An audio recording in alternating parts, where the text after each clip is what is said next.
भी सुंदर है। मैं अब उस सुंदरता को देखना चाहता हूँ जो हर परिस्थिति में छिपी है। मैं अब उस अनुग्रह को महसूस करना चाहता हूँ जो हर अनुभव में बह रहा है। और जैसे ही तुम यह दृष्टि अपनाते हो, जीवन बदलने लगता है। वही पुरानी चीजें, वही चेहरे, वही जगहें, पर सब में एक नई चमक उतर आती है, क्योंकि अब तुम प्रतिरोध में नहीं, स्वीकृति में जी रहे हो। स्वीकृति कोई निष्क्रिय अवस्था नहीं, ये सक्रिय सजगता है।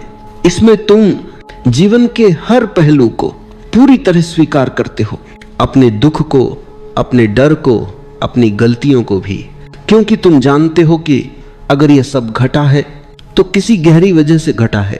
हर अनुभव तुम्हें थोड़ा और परिपक्व बना रहा है, थोड़ा और समझदार, थोड़ा और कोमल। स्वीकृति में एक अद्भुत सौंदर्य है, यह तुम्हें अंदर से मुलायम बना देती है।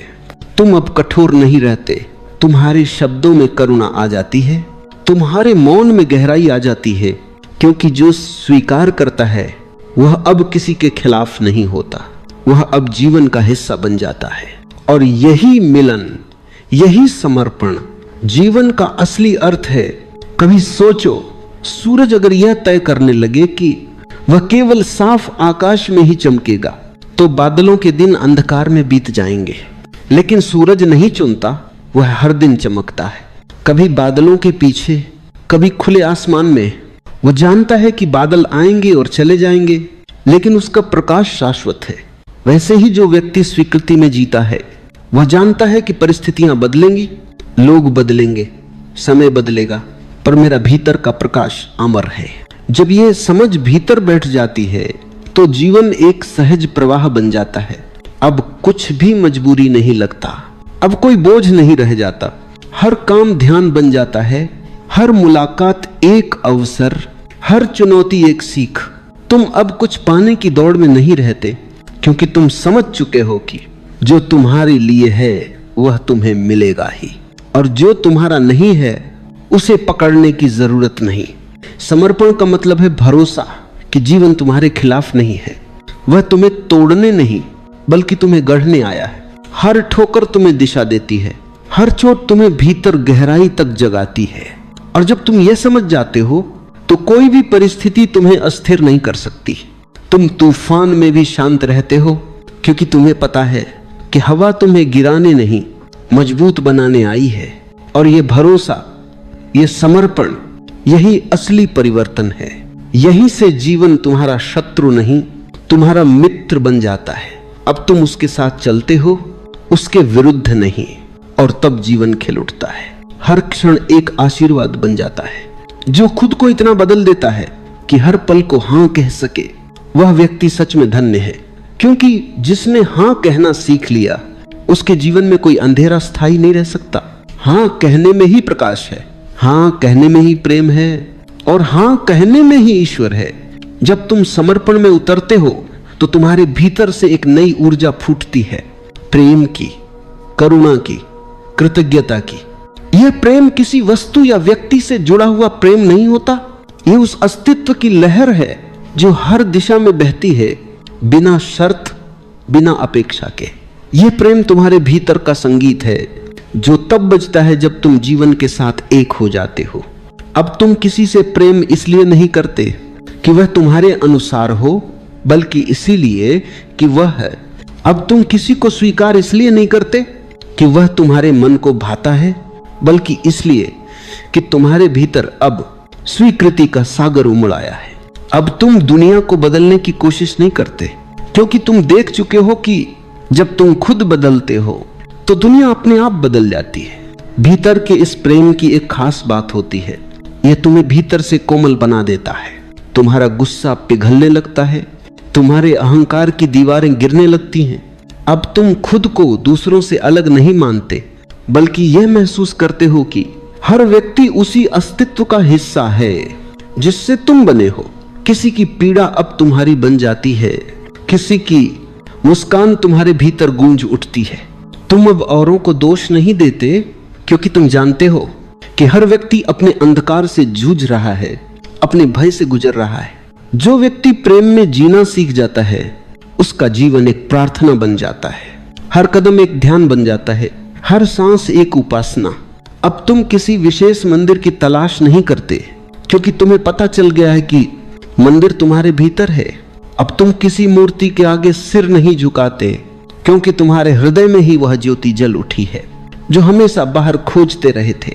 इस प्रेम का अर्थ केवल दूसरों से जुड़ना नहीं है बल्कि खुद से जुड़ना भी है, क्योंकि जो खुद से प्रेम नहीं करता वह किसी और से सच्चा प्रेम नहीं कर सकता।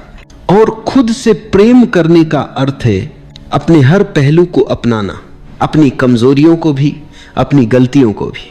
क्योंकि जब तुम अपने भीतर को स्वीकारते हो तो तुम दूसरों को भी वैसे ही स्वीकारना सीख जाते हो, और यही सच्चा परिवर्तन है। अब तुम तुलना में नहीं, तुम करुणा में जीते हो। देखो, जब भीतर प्रेम जगता है तो जीवन की दिशा बदल जाती है। अब तुम प्रतिक्रिया से नहीं, सहानुभूति से जीते हो। अब तुम लोगों के शब्द नहीं सुनते, उनके मौन को सुनते हो। अब तुम बाहरी रूप नहीं देखते बल्कि भीतर की आत्मा को महसूस करते हो। और ये अनुभव इतना गहरा होता है कि धीरे धीरे हर दीवार गिर जाती है, तुम्हारे भीतर और बाहर का अंतर मिट जाता है। अब कोई दूसरा नहीं बचता, सब एक ही लहर के रूप में दिखते हैं। जब यह प्रेम खिलता है तो जीवन एक उत्सव बन जाता है। अब छोटी छोटी चीजें भी आनंद देती हैं। सुबह की हवा का स्पर्श, बारिश की गंध, किसी बच्चे की हंसी, किसी पेड़ की छाया। तुम हर चीज में ईश्वर को देखने लगते हो, हर आवाज में संगीत सुनने लगते हो, क्योंकि अब तुम प्रेम से देखते हो और प्रेम की दृष्टि में सब पवित्र हो जाता है। यह प्रेम तुम्हें भीतर से स्थिर बना देता है। अब कोई आलोचना तुम्हें हिला नहीं सकती, कोई अपमान तुम्हें चोट नहीं पहुंचा सकता, क्योंकि तुम्हारा केंद्र अब भीतर है, बाहर नहीं। तुम अब इस बात से प्रभावित नहीं होते कि लोग तुम्हारे बारे में क्या सोचते हैं, क्योंकि तुम खुद को जान चुके हो, और जिसने खुद को जान लिया वह किसी की राय से नहीं डगमगाता। यहां तक पहुंचते पहुंचते तुम्हारा जीवन एक दर्पण बन जाता है जो भीतर की रोशनी को बाहर बिखेरता है। अब तुम किसी को कुछ सिखाते नहीं बल्कि तुम्हारा होना ही शिक्षा बन जाता है। तुम्हारी मौन उपस्थिति ही लोगों को छूती है। तुम्हारी निगाहों में प्रेम की चमक, तुम्हारे शब्दों में शांति की लय, तुम्हारे मौन में करुणा की गहराई, यही तुम्हारी असली साधना है। क्योंकि जिसने खुद को बदल लिया उसने समस्त जगत को बदल दिया। जो खुद प्रेम बन गया वह जहां भी जाता है वहां प्रेम का वातावरण फैल जाता है। ऐसा व्यक्ति अब कुछ पाने नहीं आता, वह देने आता है, क्योंकि उसका हृदय अब खाली नहीं, पूरा है, ओतप्रोत है। और जब हृदय पूरा हो जाता है तो वह बांटने लगता है, और यही बांटना, यही देना जीवन का अंतिम रहस्य है। जो तुम बांटते हो वही बढ़ता है। तुम प्रेम बांटो तो प्रेम बढ़ेगा, तुम रोशनी बांटो तो अंधेरा घटेगा, तुम करुणा बांटो तो द्वेष मिटेगा। और इस बांटने में तुम खुद सबसे अधिक समृद्ध हो जाते हो। जब तुम प्रेम में जीना सीख जाते हो तो समर्पण अपने आप घटता है। समर्पण कोई क्रिया नहीं, कोई प्रयास नहीं, यह तो एक अवस्था है जहां मैं का अस्तित्व मिट जाता है। अब तुम नहीं कहते कि मैं समर्पित हूं, क्योंकि जहां मैं बचा वहां समर्पण कहां। समर्पण तो तब होता है जब मैं और मेरा दोनों विलीन हो जाएं, जब बस अस्तित्व ही रह जाए और तुम उसके साथ एक लय में बहो। यही मुक्ति का द्वार है।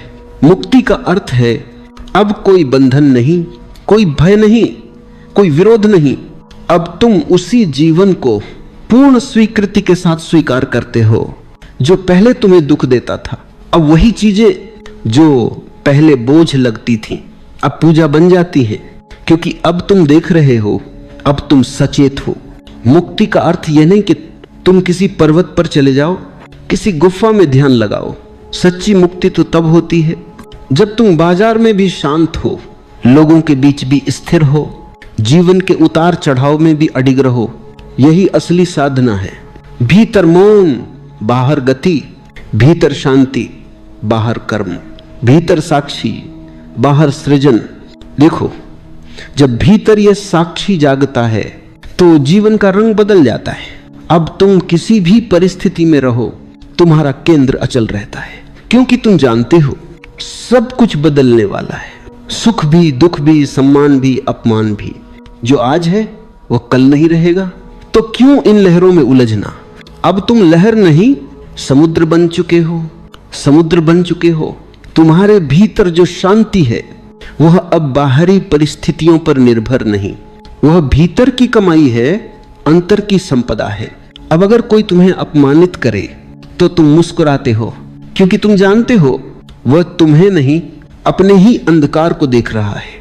अब अगर कोई तुम्हारी प्रशंसा करे तो तुम भीतर हंसते हो, क्योंकि तुम जानते हो वह तुम्हारे नहीं अपने ही स्वप्न को सराह रहा है। अब न अपमान तुम्हें छूता है, न सम्मान तुम्हें चढ़ता है, तुम बस गवाह हो जीवन के नाटक के। यही है मुक्ति, जब जीवन खेल बन जाता है और तुम खिलाड़ी नहीं साक्षी बन जाते हो। अब तुम कुछ करते नहीं, सब अपने आप घटता है। अब हर सांस ध्यान बन जाती है, हर क्षण पूजा बन जाता है। और यह पूजा किसी देवता की नहीं बल्कि अस्तित्व की है, उस जीवन की जो हर कण में धड़क रहा है। अब तुम किसी से कुछ मांगते नहीं, क्योंकि तुम्हें पता चल गया है कि जो चाहिए था वह सब भीतर ही था। अब तुम किसी भविष्य की प्रतीक्षा नहीं करते, क्योंकि हर पल पूर्ण है।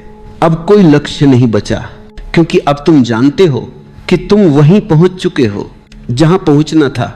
और यही वो क्षण है जहां साधक, साधना और साध्य तीनों विलीन हो जाते।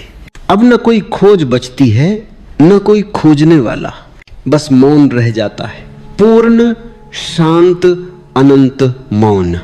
यही ओझल सत्य है जिसे शब्दों में नहीं बांधा जा सकता। ये वही बिंदु है जहां ध्यान और प्रेम एक हो जाते हैं, जहां भीतर और बाहर का भेद मिट जाता है। इस अवस्था में व्यक्ति का जीवन एक आशीर्वाद बन जाता है। अब वह कुछ कहे या न कहे, उसकी मौन उपस्थिति लोगों को शांति देती है। अब उसका हर कदम जैसे कोई प्रार्थना हो, हर दृष्टि किसी आशीर्वाद जैसी। उसकी हंसी में जीवन का रहस्य है, उसके मौन में ब्रह्म की गहराई है। यहां तक पहुंचकर तुम समझते हो कि जीवन में कुछ भी व्यर्थ नहीं था। हर पीड़ा, हर संघर्ष, हर आंसू सब तुम्हें इस बिंदु तक लाने के लिए था। सब कुछ एक तैयारी थी इस मौन को पाने की। और जब ये समझ भीतर उतरती है तो हर चीज के लिए कृतज्ञता उमड़ पड़ती है। अब तुम कहते हो धन्यवाद जीवन, तू जैसा भी था अद्भुत था। और यही है अंतिम मुक्ति, जहां तुम जीवन से नहीं भागते बल्कि जीवन को गले लगा लेते हो, जहां तुम अस्तित्व से लड़ते नहीं बल्कि उसी में विलीन हो जाते हो, जहां तुम अब मैं नहीं कहते बल्कि बस मुस्कुराकर कहते हो सब कुछ वही है और मैं उसी का हिस्सा हूं। ये तब पम्स को, यही ओशो की शिक्षा का सार है। साक्षी बनो, समर्पित बनो और प्रेम से जियो, बाकी सब अपने आप घट जाएगा। जब तुम खुद को इतना बदल लेते हो कि जीवन बदलने लगता है तो एक और गहरा परिवर्तन घटता है। अब तुम समझने लगते हो कि असल में बदलने के लिए कुछ था ही नहीं। सारा संघर्ष, सारा प्रयास सिर्फ तुम्हें यह दिखाने के लिए था कि जो तुम खोज रहे थे वह तो पहले से ही तुम्हारे भीतर था। शुरुआत में तुम सोचते हो कि जीवन तुम्हारे अनुसार बदले, पर अंत में तुम पाते हो कि जीवन को बदलने की जरूरत नहीं थी, केवल तुम्हारी दृष्टि को बदलने की थी। और जैसे ही दृष्टि बदली, दुनिया वैसी की वैसी रहकर भी नई लगने लगी, क्योंकि अब देखने वाला बदल गया था। यह परिवर्तन किसी चमत्कार से नहीं आता, यह आता है धीरे धीरे मौन में, ध्यान की गहराइयों में। जब तुम अपने भीतर उतरते हो, जब तुम अपने विचारों से परे चले जाते हो, तो वहां एक मौन मिलता है जो न जन्मा है न मरेगा। वही तुम्हारा असली स्वरूप है। देखो, जिस दिन तुम यह जान लेते हो कि तुम वही नहीं जो तुम्हारे विचार है, वही नहीं जो तुम्हारा नाम है, वही नहीं जो तुम्हारी पहचान है, उस दिन तुम मुक्त हो जाते हो। क्योंकि अब कोई तुम्हें बांध नहीं सकता। जो शरीर को बांध सकता है वह आत्मा को नहीं बांध सकता। जो नाम को मिटा सकता है वह अस्तित्व को नहीं मिटा सकता। फिर जीवन एक खेल बन जाता है। तुम उसमें खेलते हो पर अब उसमें खोते नहीं। तुम रिश्तों में रहते हो पर अब उनमें उलझते नहीं। तुम सफलता का आनंद लेते हो पर अब उससे चिपकते नहीं। यह है सच्चा वैराग्य। त्याग नहीं पर समझ, दूरी नहीं पर गहराई। तुम अब जीवन के बीचों बीच रहकर भी अस्पृश्य हो जाते हो। तुम अब दुनिया में रहते हो पर दुनिया तुम्हारे भीतर नहीं रहती। अब तुम्हारे भीतर से एक नई सुगंध फैलने लगती है, शांति की, प्रेम की, मौन की। तुम्हारे आसपास जो भी आता है वह भी उस सुगंध को महसूस करता है। तुम्हारी उपस्थिति ही अब साधना बन जाती है। अब तुम्हें कुछ कहना नहीं पड़ता, तुम्हारा मौन ही सब कह देता है, क्योंकि अब तुम होने में जी रहे हो, बनने में नहीं। सारा जीवन लोग बनने की दौड़ में लगे रहते हैं। कोई कुछ बनना चाहता है, संत, विद्वान, सफल, प्रसिद्ध, पर जो होना जान गया उसे कुछ बनने की जरूरत नहीं रहती, क्योंकि अब वह हर पल में पूर्ण है। वह जानता है कि पूर्णता कोई उपलब्धि नहीं, यह तो तुम्हारे अस्तित्व की प्रकृति है। तुम हमेशा से पूर्ण थे, बस तुमने खुद को अधूरा समझ लिया था। यही अज्ञान का मूल है। इस समझ के बाद जीवन में कुछ करने को नहीं बचता, पर बहुत कुछ जीने को रह जाता है। अब हर सुबह नए अर्थ से भर जाती है, हर सांस ध्यान बन जाती है, हर मौन एक प्रार्थना। तुम अब साधना नहीं करते, तुम्हारा जीवन ही साधना बन जाता है। यही आत्म साक्षात्कार की अवस्था है, जहां तुम्हारा मैं पूरी तरह विलीन हो जाता है और केवल अस्तित्व रह जाता है। अब कोई भीतर बाहर नहीं, कोई साधक साध्य नहीं, कोई पाने की चाह नहीं। अब सिर्फ एक शुद्ध उपस्थिति है जो सदा से थी, सदा रहेगी। इस अवस्था में तुम न मुस्कुराते हो, न रोते हो, फिर भी तुम्हारी मुस्कान अनंत है, तुम्हारा मौन गहरा है। अब तुम किसी कारण से प्रसन्न नहीं, बल्कि बिना कारण आनंद में हो। यही सच्चा आनंद है, जो किसी वस्तु से नहीं आता, बल्कि तुम्हारे होने से प्रकट होता है। जब यह आनंद भीतर से फूटता है तो वह बाहर की हर चीज को सुंदर बना देता है। फिर कोई शिकायत नहीं रहती, कोई तुलना नहीं, कोई अधूरापन नहीं। तुम बस प्रवाहित हो रहे होते हो जीवन की लहरों के साथ, पूरी सहजता में, पूरी जागरूकता में। यही आकर तुम समझते हो कि खुद को बदलना असल में खुद को जानना था। और जब तुम खुद को जान लेते हो तो कुछ भी वैसा नहीं रह जाता जैसा पहले था। अब हर क्षण एक चमत्कार है, हर सांस में सृष्टि गा रही है, हर मौन में ईश्वर बोल रहा है। ये वही पल है जहां यात्रा समाप्त नहीं होती, बल्कि हर क्षण एक नई शुरुआत बन जाती है। अब तुम कहीं पहुंचने नहीं जा रहे, क्योंकि तुम पहुंच चुके हो यही इसी क्षण, इस शांत साक्षी उपस्थिति में। जब तुम इस यात्रा के अंतिम पड़ाव तक पहुंचते हो तो समझ में आता है कि यह कोई अंत नहीं, बल्कि आरंभ है।